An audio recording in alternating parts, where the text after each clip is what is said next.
Good evening, friends. Well, this isn't a political talk show, but I would be remiss not to mention the sudden firing of America's most beloved and hated news anchor on the front lines of the culture wars.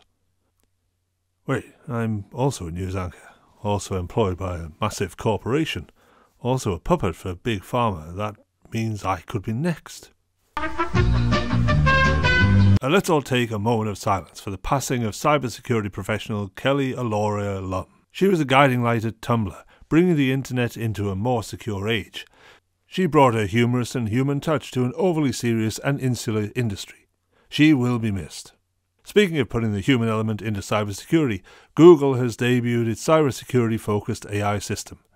This generative AI will allow users to interact with a cybersecurity platform and understand threats without needing specialized knowledge. It seems to be an attempt to democratize cybersecurity, to make it accessible and comprehensible by all.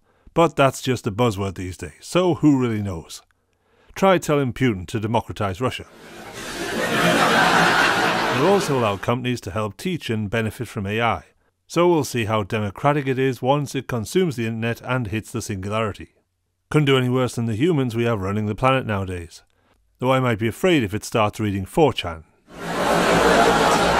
Ransomware is also back in the news with an attack on a US Navy contractor. This is just one of a number of increasingly sophisticated cyber attacks on critical infrastructure targets. The culprit is unknown, but likely already under sanction by the US.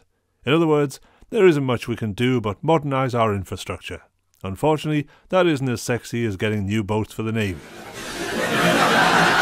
And once again I've got myself into feeling blue. So, good night, I'm going to ponder existence.